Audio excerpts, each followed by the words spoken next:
Assalamualaikum warahmatullahi wabarakatuh. Saya Tata Alvina dari S1 Farmasi semester 4. Ingin menerangkan tentang reformulasi sediaan salep sebagai responsi FTS CSP. Nah, yang pertama itu ada formulasi baku.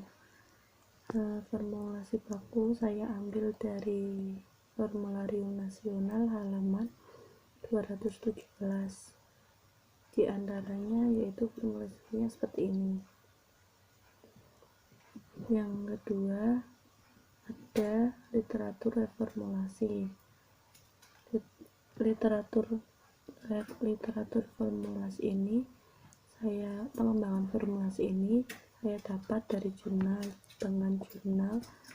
Traditional Medicine Journal 2017. Pada tahun 2017 ini si penulis yaitu Francisca Daisa, Muhammad Andri, dan Wintari Taurina meneliti uji efektivitas salep fase minyak ekstrak ikan gabus pada tikus jantan galur wistar yang diberi luka akut stadium 2 terbuka.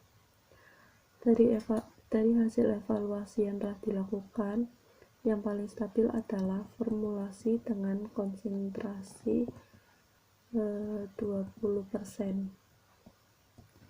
Di antaranya formulasinya seperti ini.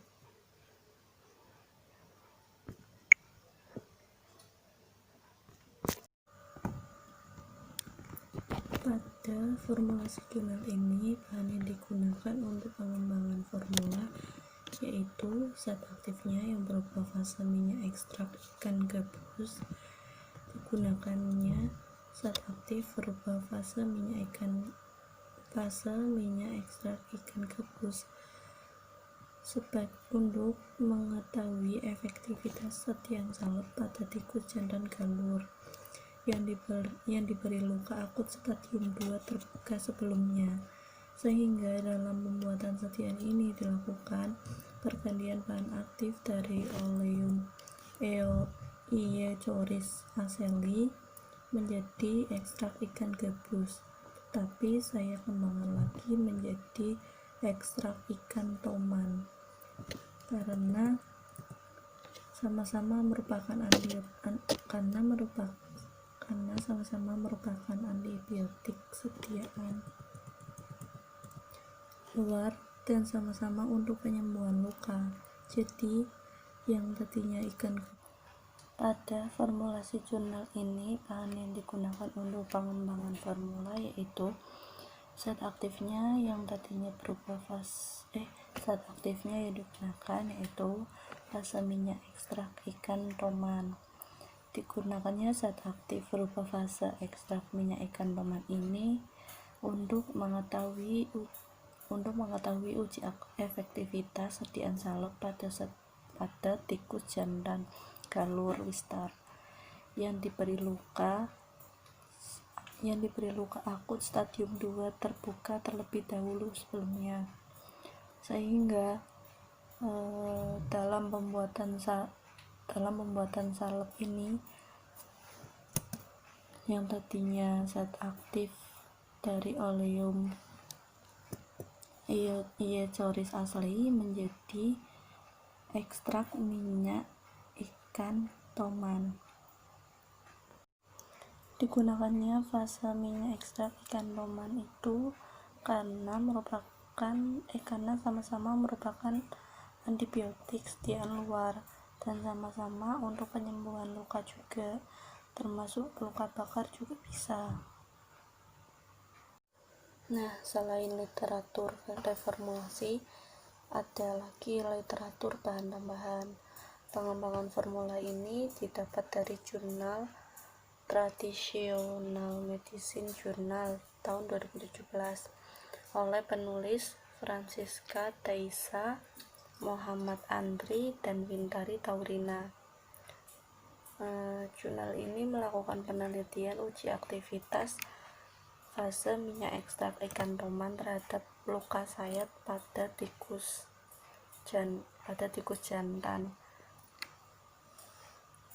Dengan membandingkan 3 formulasi yang berbeda-beda konsentrasinya, berikut formulasi pengembangannya. Dari ketiga formulasi itu, yang menunjukkan formulasi yang paling bagus adalah formulasi kedua dengan konsentrasi 10%,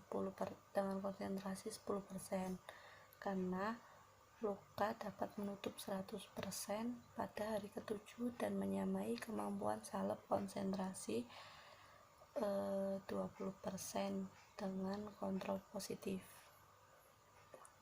Nah, penjelasan berikutnya adalah reformulasi atau formulasi yang telah dikembangkan.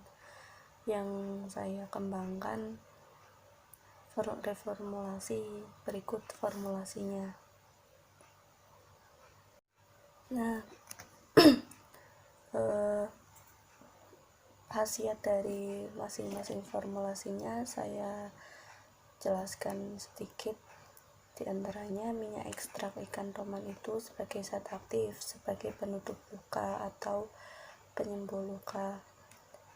Berikutnya, vitamin E. Ada vitamin E yaitu sebagai zat antioksidan. Selanjutnya itu metilparaben dan propilparaben sebagai zat pengawet. Selanjutnya ada propilen glikol sebagai zat tambahan atau pelarut dari metilparaben atau propilparaben. Selain itu ada seraflava sebagai zat campuran, ada vaselin flavum sebagai zat campuran untuk salep yang berwarna, dan selanjutnya itu ada essential citrus oil sebagai zat tambahan. Penggunaan zat aktif minyak ekstrak ikan toman. Ikan toman itu merupakan famili terdekat dari ikan gabus dan memiliki kandungan zat aktif yang sama dengan ikan gabus. Ikan toman itu diekstrak dengan cara pengukusan dan pengepresan. Hasil minyak yang didapat dari aktivitasnya dan diformulasi dalam bentuk sediaan salep. Nah, fase minyak ekstrak ikan toman ini mengandung asam lemak omega 3, omega 6 secara bersamaan telah terbukti mampu menyembuhkan luka sayat pada tikus yang telah diberi perlakuan diabetes kronis. Nah, sediaan salep fase minyak ekstrak ikan toman ini dipilih sebagai penelitian karena memiliki stabilitas yang baik, berupa sediaan yang halus, mampu menjaga kelembapan kulit. Selain itu juga penggunaan salep ditunjukkan untuk kulit dan mukosa pada kulit sehingga mampu melepaskan obat dari dasar salep dan dapat mengabsorpsi obat lebih cepat sehingga dapat memberikan efek terapeutik yang maksimal. Berdasarkan uji statistik yang telah dilakukan menunjukkan bahwa salep fase minyak ekstrak ikan toman itu memiliki aktivitas penyembuhan luka. Salep fase minyak ekstrak ikan toman ini memiliki potensi penyembuhan luka yang menyamai salep optimal yang minyak ikan gabus sebagai kontrol positif. Penggunaan zat antioksidan pada sediaan ini digunakan zat antioksidannya yaitu vitamin E. Zat antioksidan adalah zat yang bisa memberi perlindungan endogen dan tekanan oksidatif eksogen dalam menangkap radikal bebas. Antioksidan juga merupakan molekul yang mampu menghambat oksidasi molekul lain. Nah, digunakannya vitamin E digunakannya vitamin E sebagai antioksidan dalam sediaan salep ini dikarenakan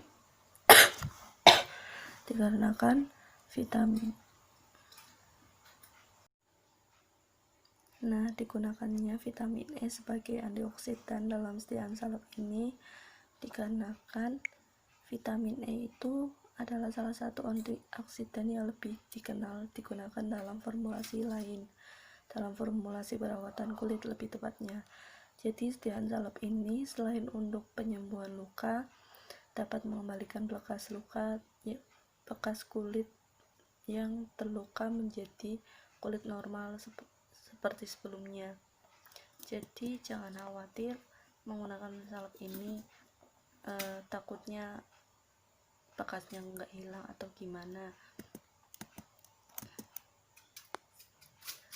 Pada formulasi sediaan salep ini digunakannya kombinasi zat pengawet yaitu metilparaben dan propilparaben. Sebagai penjelasannya, Nipagin atau biasa disebut dengan metilparaben itu memiliki kelarutan yang mudah larut dalam etanol, eter, dan propilen glikol, sedikit larut dalam air, dan praktis tidak larut dalam minyak mineral. Nipagin itu biasanya digunakan secara luas sebagai pengawet antimikroba dalam kosmetik, produk makanan, dan sediaan farmaseutika. Metilparaben ini dapat digunakan sendiri atau dikombinasikan dengan golongan paraben yang lain. Maka dari itu, dalam sediaan salep ini dikombinasikan dengan propilparaben. Dikombinasikannya dengan propilparaben itu karena propilparaben dapat digunakan sebagai zat pengawet juga untuk sediaan yang mengandung minyak ekstrak, minyak dan air. Kemudian propilparaben itu juga dapat bekerja sebagai pengawet air yang terjebak dalam minyak. Sedangkan alasan penggunaan propilen glikol itu dalam sediaan salep ini yaitu sebagai pelarut metilparaben dan propilparaben, karena sudah diketahui juga propilparaben dan metilparaben itu lebih mudah larut dengan propilen glikol, sehingga dipilihlah propilen glikol sebagai pelarut metilparaben dan propilparaben. Metilparaben dan propilparaben itu memiliki kelarutan yang mudah larut dalam etanol, eter, dan propilen glikol, dan susah larut dalam air. Pembuatan salep dengan zat aktif fase minyak ekstrak ikan toman itu dimulai dengan penimbangan bahan-bahan yang digunakan.